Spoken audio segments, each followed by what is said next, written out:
I think we'll get rolling here. Welcome to the final event of our 5th annual Animal Law Week. My name is Chris Green. I'm the Executive Director of the Animal Law and Policy Program here at Harvard Law School. And I'd like to first thank our co-hosts of this event, which is the Harvard Animal Law Society. We've got the two co-presidents here with us, Kate Barnacow and Gabriel Wilgen. So for this event, just because we're not busy enough, during this week, in addition to Animal Law Week, we decided to host a kind of a closed-door roundtable that had several different experts from different realms trying to assess the viability of setting up a new type of organization that would be sort of an accelerator model to try and accelerate or incentivize, encourage technological advances that provide alternatives to animal experimentation and research. So we had a really great group. It was spearheaded by Nathan Herschler, who is the Executive Director of the New England Anti-Vivisection Society. So he's going to lead off talking about sort of what we discussed and what the genesis of the idea was. And we've also got Catherine Willett, who is the Senior Director for Science and Regulatory Affairs at the Humane Society of the United States. So with that, I will leave it to Nathan. Thank you. Thank you. I'm going to stand up. It's really nice seeing a lot of the same faces that have been here all week. How many of you guys have actually been here at every single one of these this week? Is there anybody? Yeah? Nice. Well, that doesn't count, Kate. And how many have been to like 3 or 4? All right, almost everybody. Really cool. Yeah, and huge thanks to Chris for hosting us this week as well. Amazing to have the convening power of Harvard Law School to try to bring together diverse stakeholders. One of the challenges that you have when you run an animal rights organization is sometimes it's hard to get people from the other side to try to come and talk to you. And so being able to collaborate with such an amazing institution and group of people is really a credit to the name and the people that you have here. As Chris mentioned, we had a really productive week this week. I'm tired. I put together this presentation last night and this morning, so excuse any minor spelling or graphical errors that are on there. I'm actually going to start by talking a little bit about NIVES, the organization that I run as a whole, and then I'll move into sort of the work that we've done this week. And the reason I'm doing that is because I've started at NIVES about a year and a half ago at this point, and we've made some huge changes to the organization. And I think what we've done is laid out a vision for the future that is going to be really productive and help us transform the way that we work in the animal research anti-vivisection space. I have some nice ex-employees here. We've lost Elizabeth, who was on our team, and to MSPCA recently, so I may refer to her at some point in this for expertise that I don't have. And thank you to Kate, too, who I'm a lawyer by training, so I have none of the scientific background on any of this stuff, so I'm really thankful that we have some really good science minds here, if there are any questions related to that type of stuff. Okay, so as I mentioned, I'm going to quickly run through our strategic plan and the new work that we're doing in exposing a lot of the animal research that's occurring around the country. I'm going to talk about our work that we're doing that we're sort of classifying under an opposition to animal research. And then I'm going to talk about the work that we were doing this week around alternatives. And then there's some information about how you can reach out to me afterwards if you have any questions.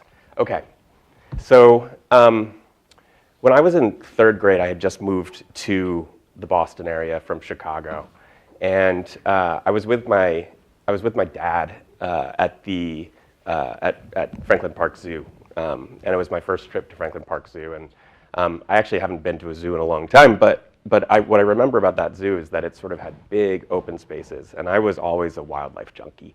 I was the kid who would turn on Wild America to watch Marty Stouffer, and I would sort of peruse PBS to try to find the lion documentaries that they were pushing on there. So I was super excited to get to the zoo. And we were walking through the zoo, and we got to the primate house, I was really excited to see these animals. It's one of the charismatic, large species that are out there. I'd seen lots of things on there. And so I walked in, and on the left there were a couple small monkey exhibits. But on the other side of the building, there was this sort of crowd that had gathered around one of the windows, and I was curious. And so I walked up there. And then I noticed the parents sort of grabbing their kids and quickly moving them away from the window. And I looked, and I saw that a gorilla was chewing on something, and sort of taking it out of its mouth and smearing it on the window, and then sort of picking it back up again and sort of putting it back in its mouth and chewing on it again.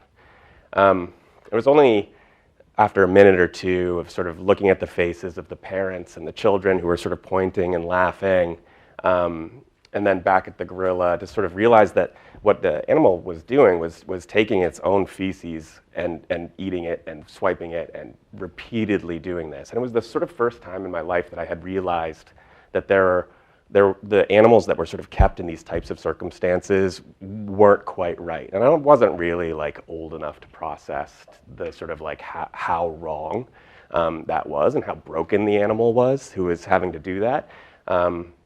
But it really started to inform my thinking sort of beyond just the emotional attachment that I was feeling to animals. And so I had a really ambitious grandfather who, when I was in high school, thought that I was sort of slacking off, and I was, so he was right. So he sent me to a career coach, and I was like 16 or 17 at the time. I thought that was a little ambitious of him, and but it was actually ended up being this really meaningful and powerful experience in my youth. When I was talking to the woman who was my career coach, she realized and recognized that the thing that made me light up when I was talking about the things that I could possibly do in my future was when I was talking about animals, and the animals, I had been volunteering for the local Humane Society shelter and all that kind of stuff. And that was sort of like where my energy and excitement was. And I had never really considered that there was anything I could do to help animals as a career at that point. But she actually had some contacts at Stone Zoo in Stoneham, just north of the city. And so she got me an internship there about 6 months later. I was about 18. I had just started going, it was my first year of college. And so I went up there and I had my first zoo, like working at a zoo experience. It was my only working at a zoo experience. And I quickly realized two things. One is that I am not cut out for mucking stalls. It is not something that I want to do with my life. But the second thing that I saw is that the same type of repetitive stereotypic behavior that I had witnessed when I was in like 3rd grade with this poor gorilla who had clearly broken was repeated in just about every single species that was being kept at the zoo. Some more than others, but for example, they had these wolves that were literally just had worn down a path, running back and forth across their small enclosure over however many years they had been there. And so that was sort of like my next realization point where I started to move beyond just this concept of just liking animals to realizing that there was something really that we needed to do to try to address animal suffering. So anyway, I went to law school. I did animal protection stuff in law school. And then I worked for 10 years for the International Fund for Animal Welfare, which is a big international animal protection conservation organization, out of law school. And about 1.5 years ago, I joined NIEVS. And so NIEVS has been around since 1895. And that used to be one of the big selling points of the organization, is that it sort of had this great and grand history. And I really struggle with that, right? Because in my mind, one of the things that we have to do as an organization is try to put ourselves out of business. And so when I got to NIEVS, I was like, well, this 120 years is great. It means that we have a really nice, sustainable organization from a business model perspective, but it means that we've also been failing year after year for almost 125 years.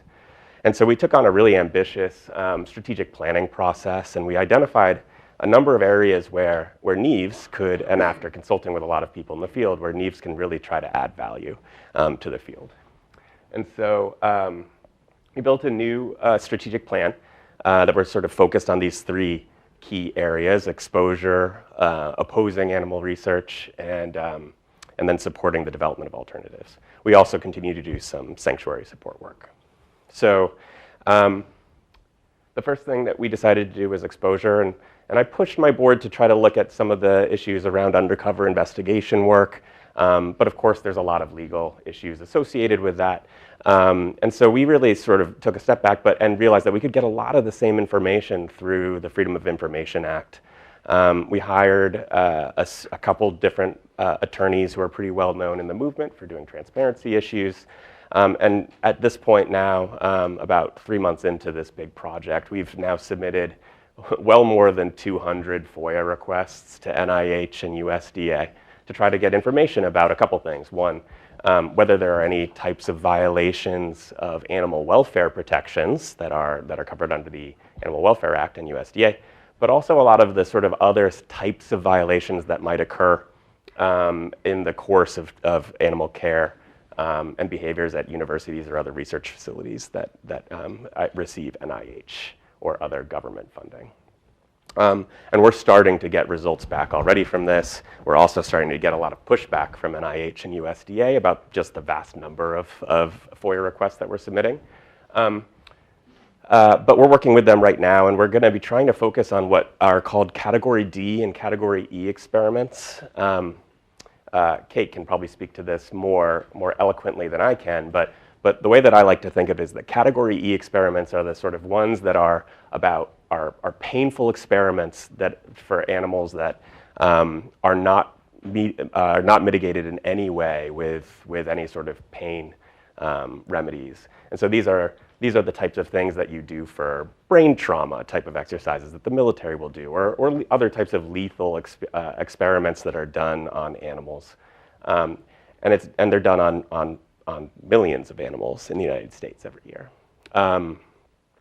Category D experiments are also similarly invasive experiments, but they do mitigate some of the pain experiences of those animals. So we're really focusing on those, and we're focusing on those from the perspective of primates, dogs, and cats, which are the ones that are 3 of the species that are covered under the Animal Welfare Act.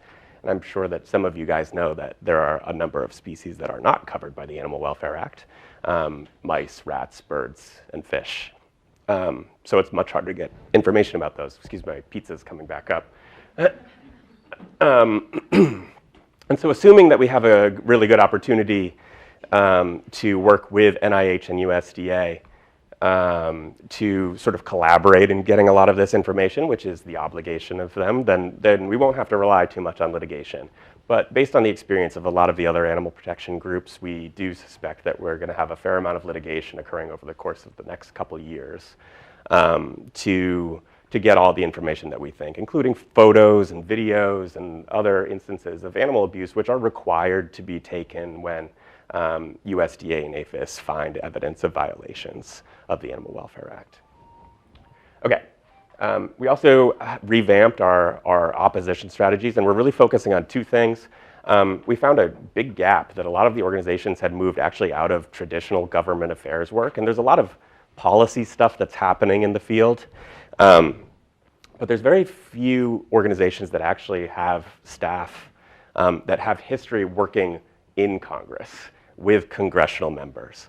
And so we went out and tried to purposely find staff who both had a passion for animal rights and animal protection, but also had worked with Congress people. So they really knew the ins and outs of things like the appropriations process. And for any of you who have worked on policy issues before, it's often not the big bills that you hear about, like the Humane Cosmetics Act or some of these things where we try to ban things that actually move forward pretty aggressively, but you can get some really substantial victories by working sort of under the scenes through things like the appropriations process.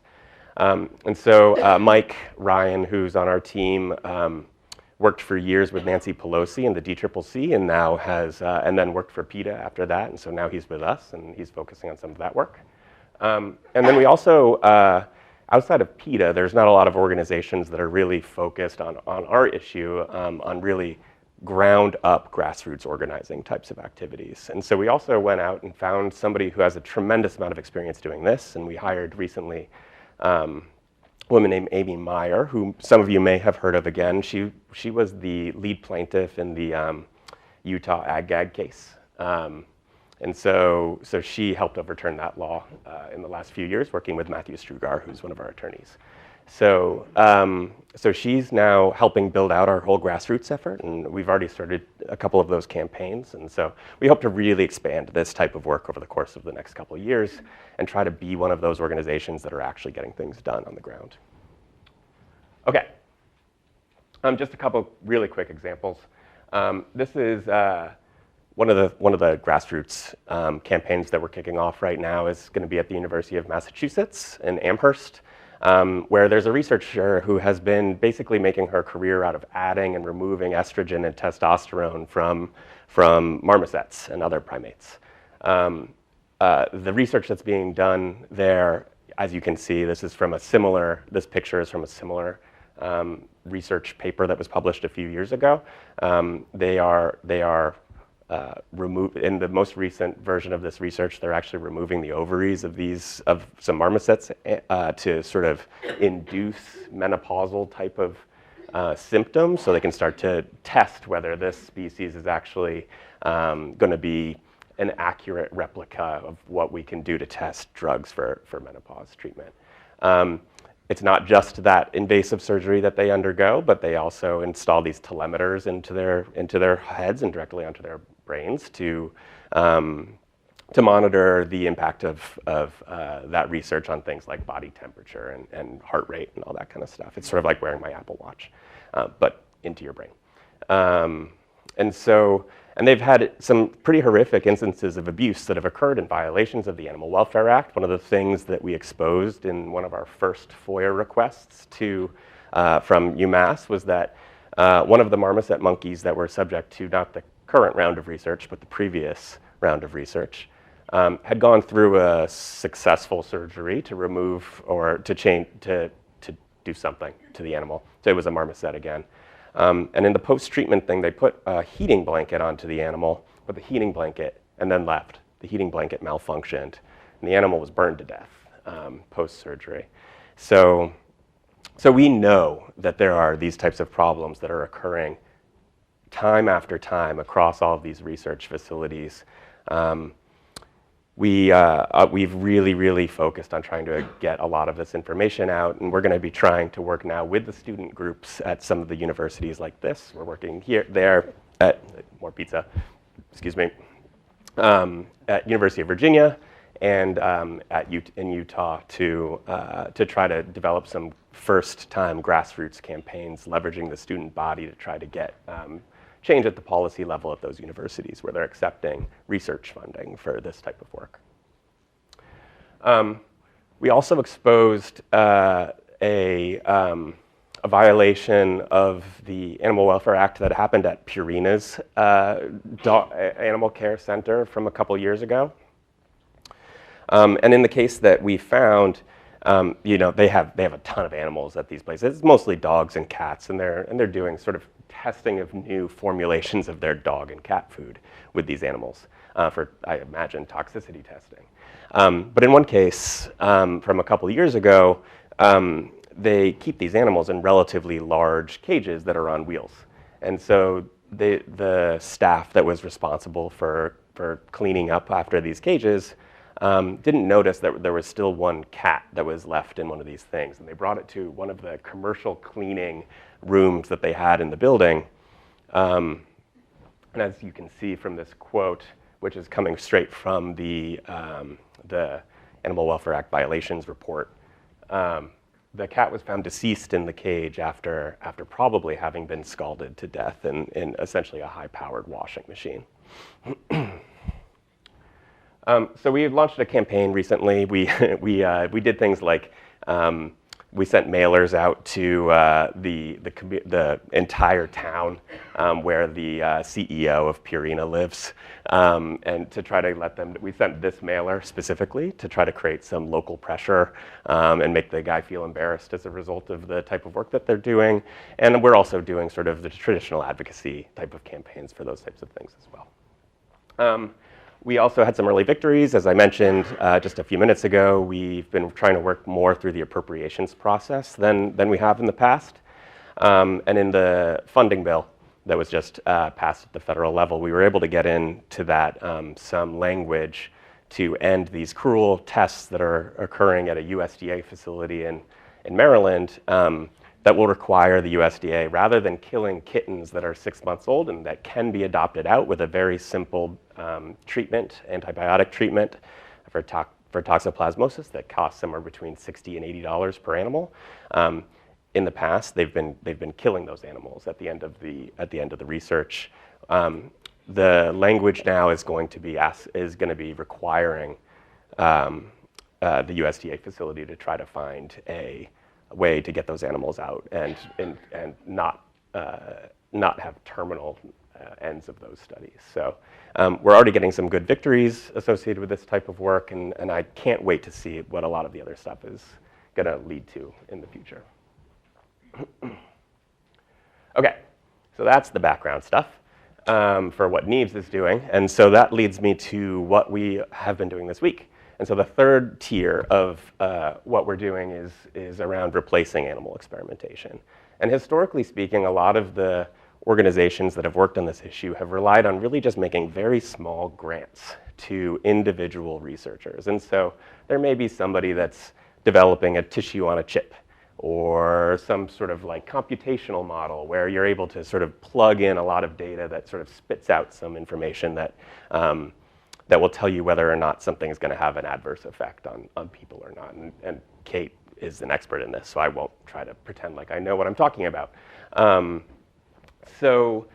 that stuff is great, right? But in the end, we've been doing this stuff for 100-something years, and the scale that we're able to really move to the development of these new technologies has just been completely insufficient to try to do anything about that. The other area where animal protection organizations have been relatively strong over the past couple decades is in policy and regulatory type of work. And groups like HSUS and PCRM and PETA have all been pretty successful actually working with the government to try to, collaborate effectively on a lot of the legal and regulatory affairs type of work around animal research and testing and developing alternatives for that. So we didn't really want to get involved in either of those two things as Neves, as we were thinking through our new strategic plan. But we also had seen sort of the success of the Good Food Institute. Have you guys all heard of the Good Food Institute? Yeah, okay. Has anybody not heard about the Good Food Institute? Okay, 1, 2, all right, cool, 3. We'll talk. Yeah, that's great. And maybe a few of you guys who didn't want to raise your hands. So I will talk to you guys about that in just a couple minutes. Actually, I'll talk about it right now. So the Good Food Institute is a new nonprofit organization that had come up in the food sector, and it was spun off of an organization called Mercy for Animals. And Mercy for Animals a couple years ago had decided in one of their meetings that they wanted to look at sort of the world of farmed animal protection to try to identify what could be done to really accelerate the development of alternatives to animal products. And so they went through a series of projects, one of which was to spin off this new organization called the Good Food Institute. And the Good Food Institute has, over the last 3 years, since it's come into existence, been one of the drivers of creation of new companies and to accelerate the development of existing companies like Beyond Meats and Impossible Foods, which are now able to be seen in local restaurants and markets. Carl's Jr. just brought the Beyond Burger, and Impossibles all over the place. And Hampton Creeks, which is now Just Foods, and a series of other companies that have been supported. So we were looking at that model and we're like, well, there is absolutely no reason we couldn't try to bring the same type of approach to the animal research world. And there's some really interesting statistics that sort of support the need for something that is disruptive in this field. 95% of experiments that are done on animals that show some sort of positive result in those animal tests, when they move to human clinical trials, they fail. So there's really not a huge benefit of doing a lot of that work. And at the same time, we've been doing things like studying things like heart disease for decades now, and we lose somebody in the United States about every 52 seconds to chronic heart disease issues. But there are still no cures. And that's true for cancers, and it's true for Alzheimer's, and it's true for diabetes. We've been doing research on these things and have been finding cures in animals for decades at this point, none of which has led to any sort of meaningful treatment in humans. And just one example of that is that in a recent paper, a couple years old now at this point, out of 22 successful traumatic brain injury research protocols that had been undertaken using animals, and you can imagine what that might have looked like for the poor animals, where they're inducing traumatic brain injury on those animals. 0 of them led to any sort of meaningful result in humans. Just a couple more statistics. The NIH funds about $12 billion of animal research by itself every year. That compares to about 300 million was our count that we did in the last appropriations bill for alternatives to animal testing. The likely total amount of money that's being spent on animal research across US government agencies by itself is probably north of $20 billion. So this is an industry that is ripe for disruption from a monetary perspective. You can see that there's some money around and being provided by us, US taxpayers, for animal research in this way. So this doesn't include any of the private funding that's being used for this work either. We also have a best estimate that there's more than 100 million animals that are being killed as a result of animal research and testing every year globally. We also think that number is probably a vast underestimate of what the true numbers are. And when you start to take into account fish and insects and other animals that are regularly used in animal research, the number is probably much, much higher. So this past week, we hosted a workshop that Chris had mentioned that was originally called the Good Science Institute until Bruce Friedrich, who runs the Good Food Institute, told me I'm not allowed to do that anymore. And so then we changed the name to the Better Science Society until we realized that comes out to the BS Society. And so we focused on a new name, and so you'll see that in just a second. But a huge thanks to the Quinn Foundation and to Harvard and to Spring Point for hosting that workshop with us this week and providing some of the funding. We were able to bring together, as Chris mentioned, a lot of these diverse stakeholders to really try to see whether there actually is a business model here for the nonprofit sector, a 501c3 nonprofit that can be developed like the Good Food Institute to both create and accelerate the development of new companies that can be both profitable and help save the world and human lives. The whole goal of this is to move out of philanthropy, right? We want to be able to leverage markets that exist and the billions of dollars that are available for alternatives to animal research to move beyond the sort of small-scale cash that philanthropic donors are able to bring to bear on this issue. And so we're going to be doing, as a matter of first exercises, and we'll be doing this through Neves as we try to build out the 501c3, we're going to be doing some research to identify basically where the gaps are, where are the white spaces in the world that will allow us to identify potentially profitable companies that can make a major change for animal protection in this space and also for human health and welfare. Our goal that we came up with this week is that we're going to try to fully replace animal research and testing within 30 years. It's ambitious. We heard this week that there are probably some instances where there will still continue to need to be some type of animal research that they find is beneficial to human health and welfare that probably won't be able to be replaced by new technologies in this time frame. Fair enough. But if we can really aim for this target, then I think that we're going to be able to make such a dramatic impact on those hundreds of millions of animals potentially that we are trying to save that we can effectively put ourselves out of business. How are we going to do it? And so this is actually basically very similar to the Good Food Institute structure. we're both going to build and accelerate companies.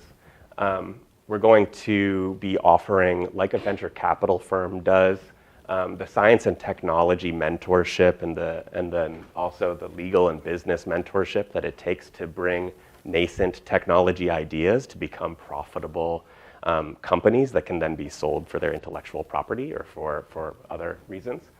We're going to be working with researchers and entrepreneurs and technologists to try to give them the access to the technology that already exists in the world. And a lot of this technology already does exist in the world that people don't know about. And novel ways of leveraging some of this technology, like organs on a chip technology that can be moved into this space to create new approaches to replacing animal research and testing. Perhaps most importantly, like a traditional venture capital firm, there's a huge opportunity to start working with both traditional biotech funders, but also the larger now animal impact investors that are starting to emerge out of the field to bring new money and existing money to bear and try to start to replace that NIH contribution of $12 billion and hopefully flip it. So we get to a point where the research that's happening is $12 billion for alternatives and $300 million for animal research and testing.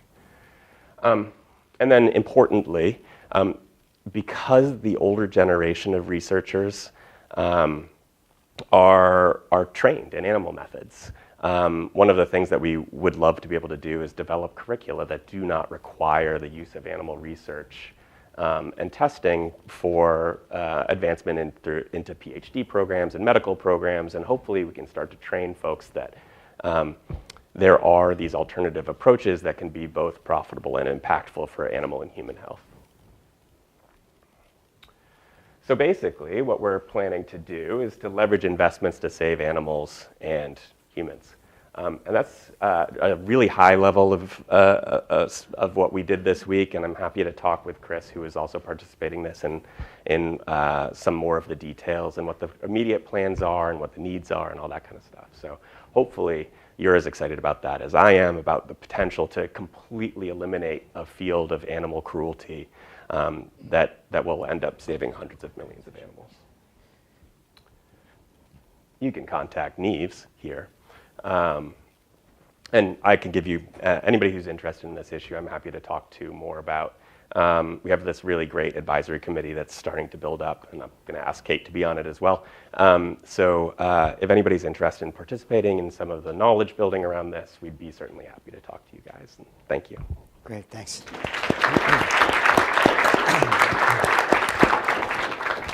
And so one of the reasons I kind of felt this was so important, I'm also on the side participating in a National Academy of Sciences committee currently that is assessing whether the Veterans Administration should continue funding and conducting biomedical research on dogs. And from a movement perspective, farmed animal issues were always got short shrift and not much funding. Now that's sort of reversed with the sort of rise of effective altruism, and you hear this common mantra of how many animals can I save per dollar. People are sort of looking in the aggregate, and when you have 60 plus billion farmed animal, just land animals worldwide being killed each year for food, comparatively it makes the number of animals in research look tiny. So certain funders are like, well, why should we bother funding something that's involving a much smaller number of animals? The issue is that, as you see with this VA committee and the NIH committee a few years back that basically brought it into federally funded chimp testing, there's a lot. The research community gets it. They understand that the tide is turning as far as public opinion goes. And so they're very reachable right now. And I think there's a room for some really big breakthroughs here. So that's why we felt it's really important to be involved in this. So I just want to turn it over to Kate and just say, I was really shocked to find during this past week that there are actually probably 20 plus companies that are working on developing organ on a chip. I think you saw a photo one a minute ago here. Can you talk a little bit about what some of the actual alternatives are scientifically and sort of with their viability and how they're being used? I'm happy to. So I've been, just as a slight bit of introduction. Let's see, the green light is on. There we go. Okay, thanks. So my history, for about 15, somewhere between 15 and 20 years, I was a research biologist, and I did work with animals. And through some events that happened in my life and things that I noticed in my own research, I began to question if whether there wasn't a better way to do this. And I came to the animal protection community about 12, 13 years ago and started working on the science and policy of focusing on alternatives. I mean, focusing on replacement. Because we are at a time right now where the technology is catching up with the aspiration. And it's also becoming apparent in both the medical community and the pharmaceutical community, and Nathan was talking about this earlier, that our traditional ways of relying heavily on animal experimentation are falling short in terms of our expectations for human health ameliorations. And there are now these great opportunities for these better ways. So one of the better, there's many different approaches that one takes, and organs on a chip is definitely a really interesting technological development. So right here in Boston, there's some leading forefront technology happening at the Wyss Institute, which is Harvard and MIT. There's some stunning biologists, but engineers and bioinformaticists that are all working together to create these things that are basically mimicking the functioning of human organs. They can do any species, but human organs miniaturized on a small thing that's about the size of a microscope slide, and they have now many different tissues. They have the structural functionality and some of the actual physical functionalities, and then the biological functionalities of the actual tissues. And they're beginning to be able to link these things together so you can have circuits and have a sort of a mimic of the circulation. And that's a very, very promising new technology. And right here in Boston is a good place to start something like this, because there are so many people with the expertise right here. But there's also different kinds of technologies. There's other kinds of culture systems, and there's also actually just our better use of all the information that we have. I mean, we've been generating biological information for decades now from all different species, and the thing is we don't use it very well.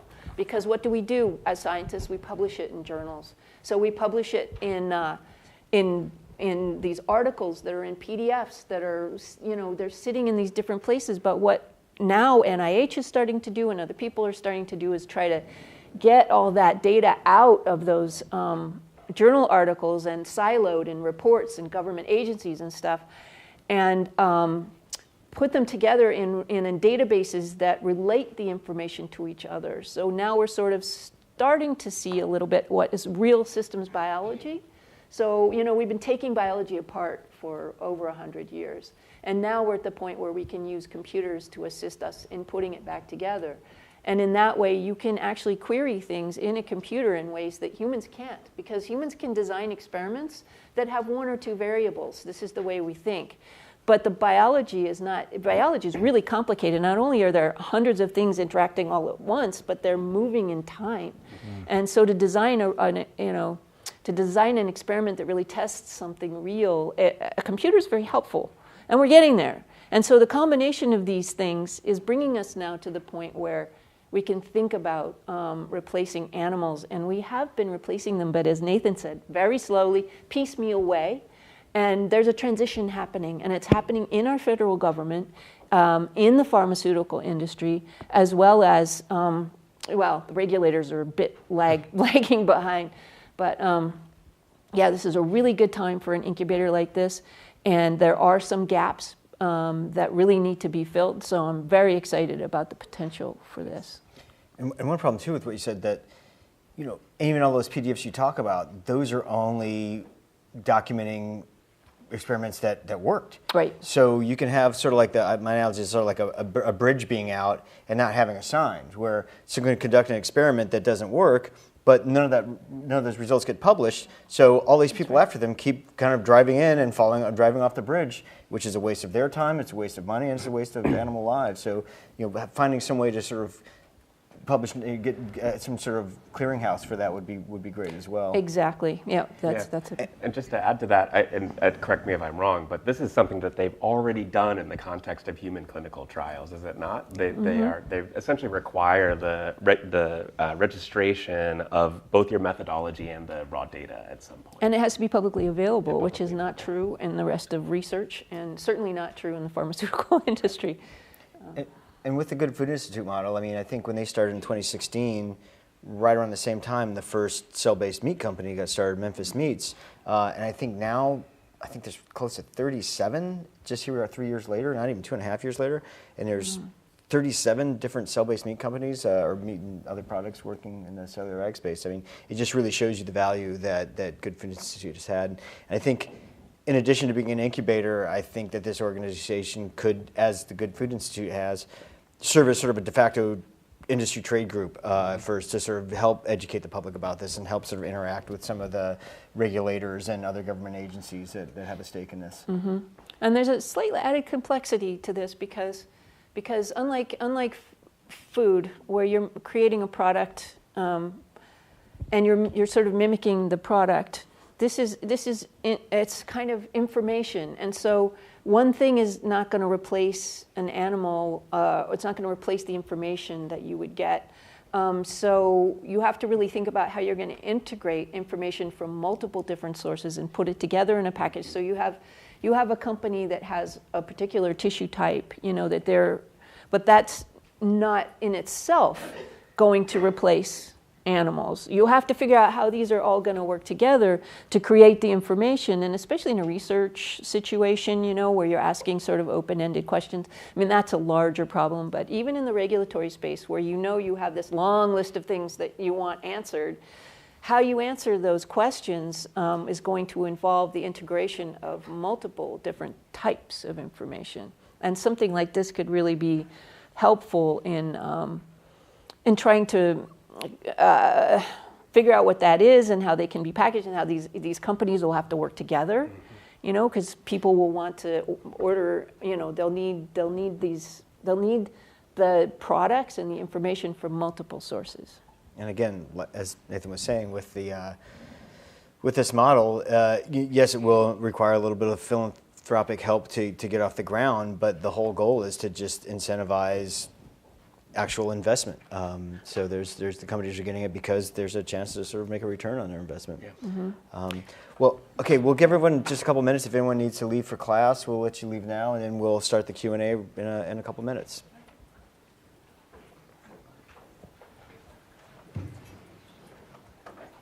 Or get more pizza.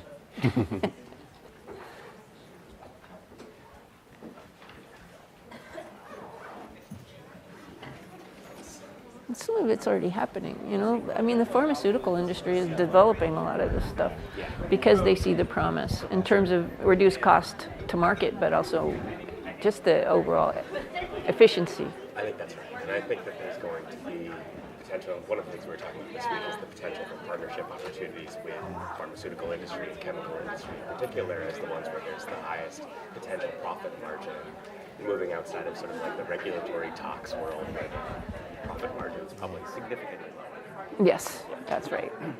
Yeah, except in some of the safety. I mean, because safety is for pharma has been a big problem, but it's also been they are not sure how to approach it really. So yeah, I mean, It costs over $1 billion to bring a drug All right, to market. so we're going to move to the Q&A portion. I'm going to have a microphone. If you can please put up your hand if you have a question, and wait till I get to you because we'd like that question to be recorded as well. Am I on? Okay, any questions? There we go.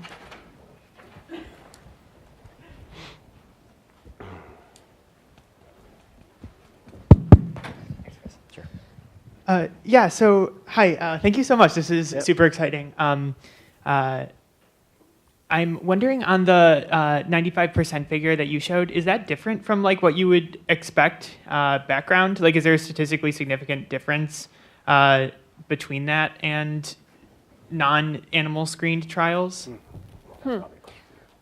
So, well, I'm not exactly sure which the number he was referring to, but the number that I have in my mind is more than 90, somewhere around 95% of drugs fail in clinical trials, and so that's not saying exactly that it's all due to the animal failure. But what it does tell you is, well, they fail for a couple of reasons. One is because of unforeseen toxicity that pops up in the humans. That's rarer. But more often what happens is a lack of efficacy in the humans. Mm-hmm. And so what that's saying is really that the biology that's represented in the animal is different enough from the human that most of the time, and this is true, most of the time it's not the same. And there's a couple of things that go into that, because biology itself is inherently variable. So if you go back and look at the animal experiments, and where there are databases where the same chemical, for example, or the same drug has been tested multiple times in the same test, you see wide variability. I mean, it can be orders of magnitude different. And within the same species, within just repeated experiments. So there's that variability, but also there's a very significant difference between the animals. So people say, oh yeah, well, monkeys and humans, they're 98% the same.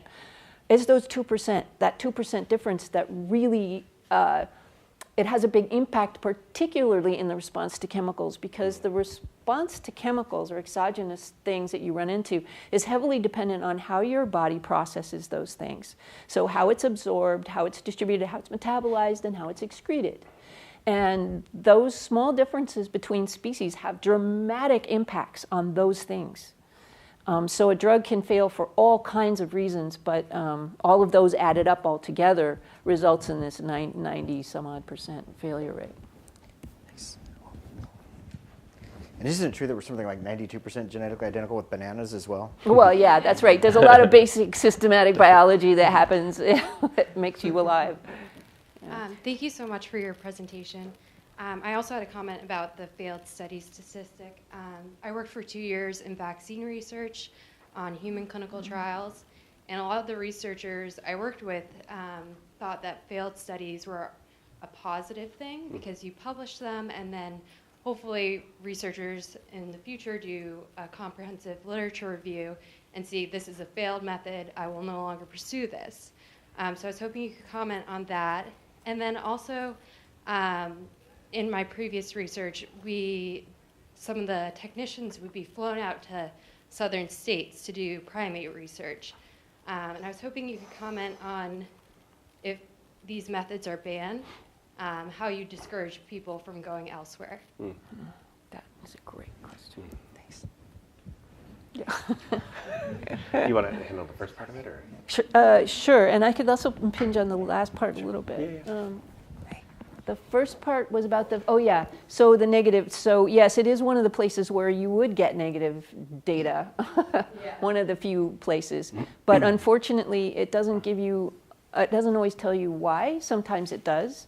But yes, it is very important. But you don't want to base your whole clinical development system on 95% failure rate. Yes, and then the second part, yes, that is very important. And one of the things that we work on, and one of the things that is the global situation. So people will always go where it's cheaper, where it's less regulated, so the idea is level playing field across the world. So we're starting in a place, we have this Be Cruelty-Free campaign. So what we're starting in is just leveling the playing field across the world, where you prohibiting the sales and testing of cosmetics on animals. So start simple. But you also have to work with other countries and areas to educate them around animal welfare issues. Some countries it's not even on their radar at all. And also the global marketplace can be effective in bringing people up. So I work a lot in China right now, and the fact that China wants to engage with the international marketplace is having dramatic effect on the way they do business, on just the fact that they're engaging with international regulations and international test guidelines and all of that stuff. So the international marketplace can have a big effect. Yeah, and just to add on to that, one of the things that we've seen in the last few years is that I think it is true that there's more pressure to publish failure data in human clinical type of work than there is in the animal study world. One of the big failures that we have, and Chris was sort of referring to this just a moment ago, is that there is not necessarily the same incentive, nor is there any sort of requirement of publishing failure data for a lot of the preclinical animal-based studies. And so we do think that there's probably a lot of replication that's occurring with research that's failed at least once before. And that's just, in my mind, that's wastage of animal lives, of taxpayer dollars and more. And on the primates issue, I totally agreed. I think it's a really big problem. We can actually see some examples of that. Just to note a couple statistics, at the moment we have actually more primates in the United States being actively used in research than we have at any time in history. The actual numbers of animals being both used actively in research and in sort of breeding colonies is not at an all-time high, but it's about 105,000 primates in the United States at this point in both of those things, and about 70,000 of them, roughly, are being actively used in animal research at the moment. So it's still a pretty substantial problem. Some of you may know that in 2015, they put in place a de facto ban on the use of chimpanzees in animal research. Basically, NIH said that there would no longer be funding flowing to research using chimpanzees after a systematic review. As far as I know, that hasn't resulted in chimpanzee research moving elsewhere in the world. I haven't. Well, nobody in the world allows chimpanzee research except Gabon in the United States. Well, there you go. But there you go. It's already, it's sort of a harmonized playing field already. Yeah. So that's good. But we do see.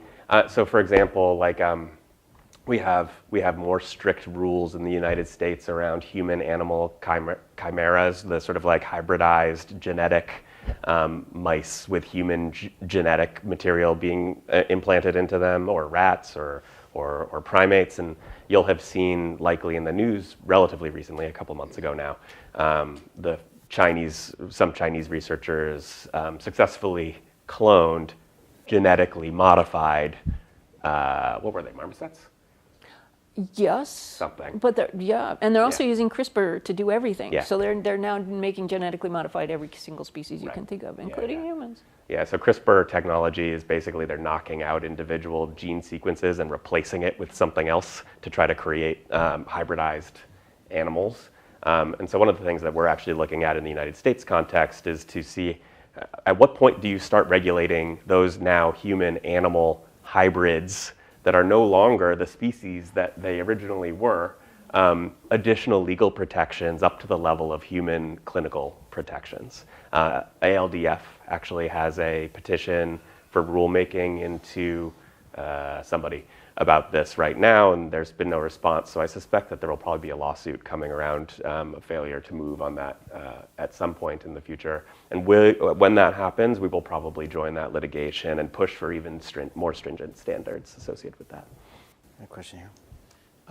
Yeah, thank you both for your contributions today. And I have two questions, actually, one of which is very technical, technically oriented, and the other one of which just has more to do with that 30%, 30-year replacement of animal testing. So the first one is just, both of you had touched on this idea, as well as Chris, of this idea that the kind of true negatives aren't out there for us to find, so that we keep kind of driving off that cliff. But what about the issue, and is anyone focusing this on the issue of false positives? And the fact that a lot of animal testing, particularly coming out of drug companies, relies on very shoddy statistical design that is designed to move drugs along and trials along, even if they aren't effective. And maybe the White Coast Waste Project is focusing on this, but it's a very unappealing, unattractive issue to just look at bad statistical design. You can't really rally funders behind this, but it does seem like low-hanging fruit if anything can be done about it. And the second one of which is a lot of the systems technology that you're talking about and the computation reflects organs and kind of biophysical systems in humans, but what about cognitive and biochemical systems that are being used to test like behavioral therapies or mental drugs, which is a lot of animal testing, is understanding how a creature with a brain works. And when there are literally trillions of connections, I don't really understand that this can happen without an advent in quantum computing. So my non-technical question isn't non-technical either, but hopefully you can touch on both of those. Oh boy, yeah. So, sorry, the first question False was positives. false positives. So, yeah, I mean, there is actually quite a dawning of awareness in the scientific community around this problem, and they're sort of working on it themselves. So there's a whole huge, there's workshops and week-long things about how to improve not just statistical design, but experimental design, because they realize that these are an issue. But unfortunately, in the pharmaceutical world, the bottom line drives everything, and so until it's a monetary problem, it's very difficult to figure out how to solve it. But yes, I agree that's an issue, but I think it's something that they're aware of and they're trying to solve. The second piece that you mentioned is interesting because, and I just want to share something with you, and that is the National Institutes of Mental Health actually are realizing that their traditional way of thinking about diagnosing people isn't working because it's not helping in terms of figuring out what to do with a patient. And so especially in the areas of autism, because these things are syndromes, but they're biologically based though. I mean, there's something biologically happening that's resulting in affecting behavior or affecting the response to a situation.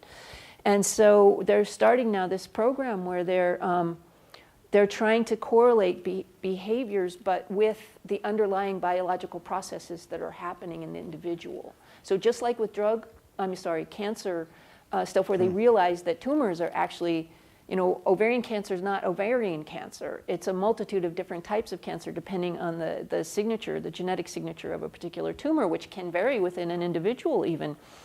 So it's the same kind of approach. Can they better characterize at the molecular level what's happening physiologically in the individual and help use that information to help them understand how to treat that person?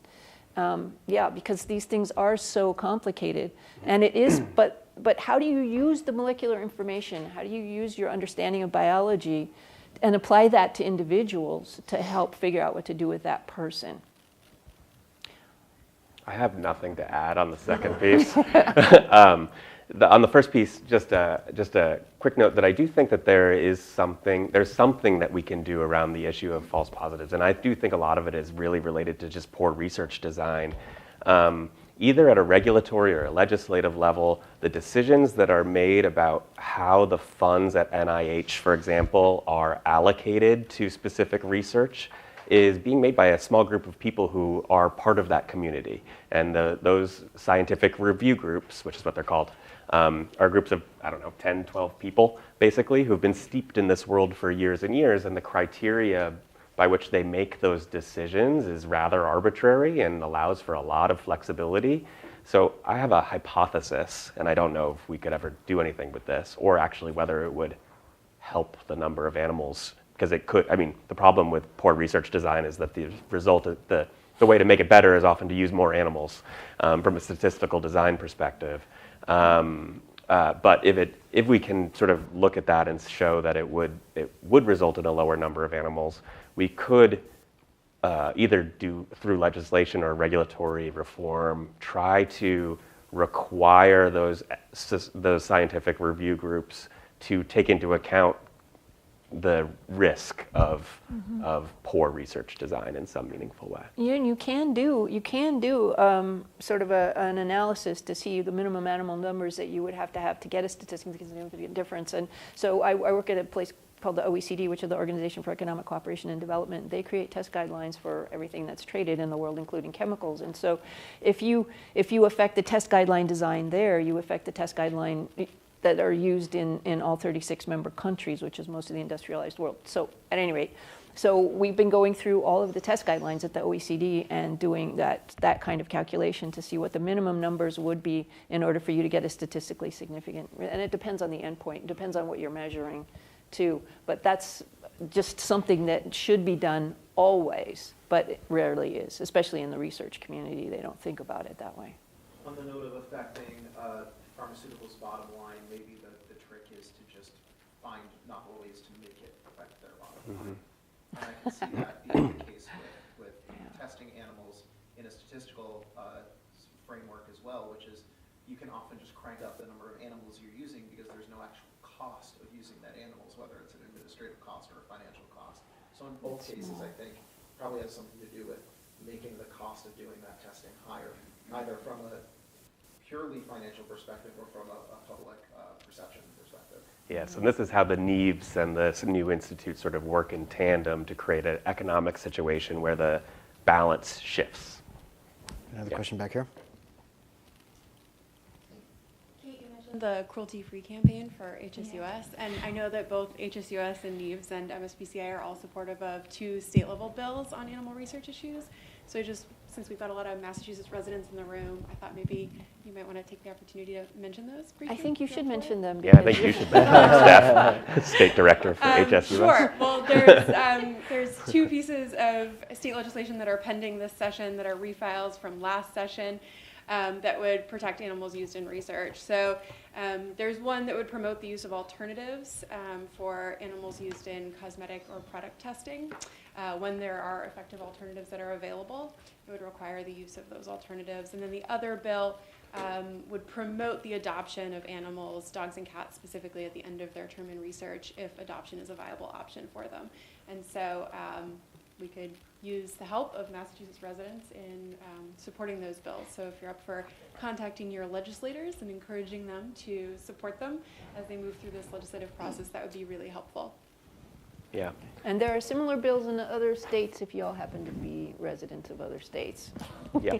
Yeah, and just to add on to that, I mean, this is a great opportunity. The bill as it's currently structured it would not be the most advanced in the country, but we're really hopeful that we can build off of the success in California that just occurred in the last session to really create something that's super progressive and actually would result in probably the end of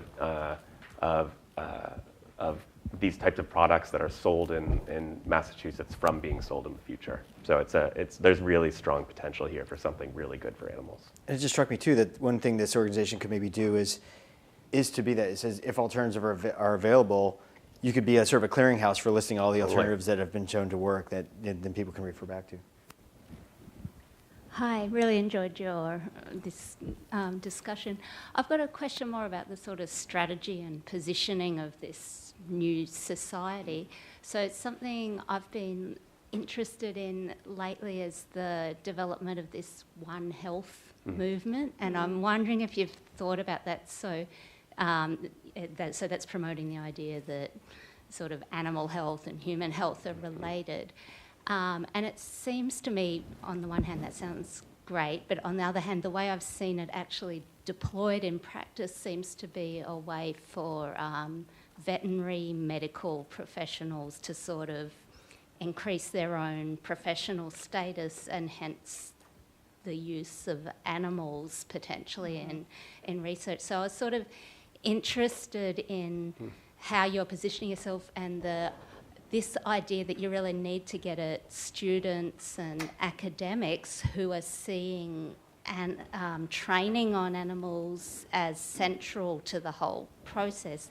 So it seems to me there may be both an opportunity but also a threat there in the sense that there is a counter movement to try and argue, well, we're doing this research on animals and that's going to help the animals as well as the humans, so let's not get rid of it. So curious about that. You want to touch on that one at all? I could say something, but I'm sure you have something to say. No, go ahead. Well, I've been noticing the sort of, I consider them quite cynical ads that say, if you love animals, you'll love animal research. You know, they have these ads around, and it's interesting to have that perspective. But my whole, what I devote my life to at the moment is trying to get people to realize that even that animal experimentation that we're doing, we do blindly because we're not using the information we already have. We don't think that much about what we do before we do it because a lot of it is sort of rote, and you do the same thing that you've always done with the same approach you've always had. So you're wasting a lot, even if you believe that animal experimentation is critical to what you're doing. So what I think is that if we use the information that we already have and we thought about things a lot better, there are technologies that we can use to understand animal diseases better than you can do in an experiment, better than you can do in an experiment in a living being, and no matter what species we're talking about. But you have to. One of the things that has so much has so much potential. This project is to. There's a limited number of resources. There's a limited number of hours in a day per researcher. There's a limited number of dollars in the research budget globally. And how do we make the shift from the way we've been doing everything, the way we always done everything, to the potential of this new future? Because they do, if you put all your money here, it takes away from what you're devoting here. So how do we shift some of this to this future that has so much potential and doesn't involve experimenting on living beings, whatever species. And I think this institute is really positioned to help accelerate that. I think it's happening because people are already seeing the shortcomings of these things, and they are shifting, but it's very slow. I mean, you've got this huge ship. You have the multi-billion-dollar animal research complex, industrial complex, whatever. I mean, people... And they're just steeped in it, and they don't think about it from another perspective. So this is a perfect accelerator for shifting this viewpoint. Thank you. I hope so too. The other thing, just to add to that, is the numbers that we were quoting up here before does not include sort of the research that's being done for veterinary medicine development, which is specifically targeted to help animals, right? And sort of like the Purina example, where one of the things that we're getting back from Neves when we sort of do this, like what kind of pet industry type of thing are we supporting that's actually hurting animals in a meaningful way as part of their process of getting new products on the market? The sort of irony of that is something that seems to resonate really well with the sort of general public. I think there's a gap actually here. I think that it's been thought of. I think a lot of work is being done by a lot of organizations around regulatory toxicology and pharmaceuticals and all that kind of stuff, but there hasn't been a lot of focus on veterinary medicine development. And I do think, because it is a multi-billion-dollar industry in its own right, that there probably is opportunity in the same vein to try to adopt either this model or sort of more of a traditional nonprofit model where we could actually start to advocate in a meaningful way to make better the regulations and laws as they relate to doing animal testing. There's been a few things like pound seizure type of laws at the state level that prohibit these types of research facilities from going into local shelters and pulling animals out for research. But it hasn't really been a focus as far as I'm aware. Not too much, just around the edges, as you say, when something comes up. I mean, there are certain instances where groups find a problem like this and then they advocate for a different way. Like, I mean, if you have a problem that somebody's researching somewhere and it could be taken care of in a clinical setting, for example. So try to shift it to a clinical setting where you have a already sick or already injured animal and you do your kind of training that way. And there has been a big growth in sort of volunteer trials where people, you rather than having to induce all of these conditions, Americans make 200 million visits to the veterinarian every year with animals that are already having problems. So you've seen a lot of growth in that as well. We have a question back here? Yeah. Hi. I read a lot about tissue engineering for human use and read about 3D printed kidneys and whatnot for human use. And I don't have a biology background, so I don't really quite understand it. But I'm wondering, is that going to be a game changer in terms of moving away? Or is it going to be something, just because it's a new technology, is it all of a sudden going to require a whole ton of new research that are going to bring in animals in order for it to be proven for humans? That's another one for you, I think. Yeah. Well, I mean, interestingly, I think both of those things are true. So because of the way the preclinical stuff is structured right now, that these new tissues and stuff will all be tested on animals before they go into humans. But these tissues are already proving to be game-changing in terms of our ability to test chemicals and do research on tissues that very well mimic the in vivo situations. So, and the other really interesting thing is these 3D printers and the different culturing techniques. You can now begin to create in the lab. You can create tissues from patients themselves, from people with specific genetic. And you can also make models that are very similar to, say, cystic fibrosis. I mean, the Harvard Beast Institute has cystic fibrotic lung on a chip. And so you can start to really study these diseases, complicated diseases in vitro. And that's very exciting and is already becoming a game changer. Yeah, and then just my only addition to that one is, and you already said this, but I just want to reiterate it, is one of the challenges that we do experience here is that even when we're developing these new technologies, right now the process of validating them and sort of as testing them actually is using animals again to make sure that they're as good or better than the animal models that already exist. And that's really messed up, and I'm hopeful that some of the data that already exists from these decades of, at this point we have 100 years worth of animal research data that's sort of just sitting out there. Hopefully some of these computer models. Well, and we do have some progressive people in the government. There is at least a handful. And there's the National Institutes of Environmental Health. There's a group there, and they are doing some of this stuff, and it's really good that they are doing it because people believe them. So they're going back and looking at a lot of this animal data and looking at the variability of the animal data, and then just debunking this idea that these new methods need to be held up to the same standard as the animal data, because the animal data is it's all over the place, and it's far from being true, and especially for humans, it's not true. But then you have the question, well, what do you hold it up to? And that's where, again, this understanding of biology comes into play, because at a certain point, what you want to do is you want your research and your testing to actually be hypothesis-driven, which we used to do as scientists a long time ago, but we've gotten away from that in recent years. So go back, and when you're testing or thinking about something, you're basing it on a hypothesis based on your understanding of biology. And so the new methods, with the results you get, you feed back into what you already know about biology, and does it make sense? Are the results you're getting making sense? So instead of comparing them to what happens in an animal when you empirically do the experiment, you're basing it on the context of what you know about biology, and you're ground truthing it that way. So it's actually quite a different way of thinking about validation, or than people are used to. But there's a lot of people that it's dawning on them, and they're trying to figure out now how we do this. One last question right here.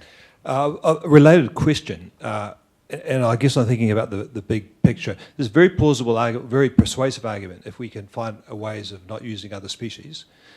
There's a pathway in terms of technology and practice and so forth to get to that point.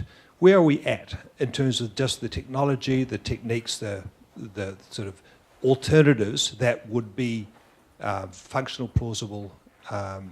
What's the sort of timeline that you can see from that? Putting aside the cultural change and the investment, all that sort of stuff. I see the technology is quite far ahead of, well, obviously it's far ahead of the implementation. So there are organ systems that have been developed. There's computer systems that are capable of making sense out of many, bazillion different types of data. But our ability as humans to interpret and implement the results of those things is lagging behind. In terms of a timeline, boy, man, 30 years. 30 years to complete replacement. Yeah, I mean, it may not be out of the question, and it also depends on the will. That's right. Because if we decided that was the goal as the United States, as a culture, like getting to the moon, yeah, absolutely could we do it? Absolutely. I mean, the technology fairly exists. It's the implementation and working out the rough edges. It's not unlike we were saying with the cell-based agriculture.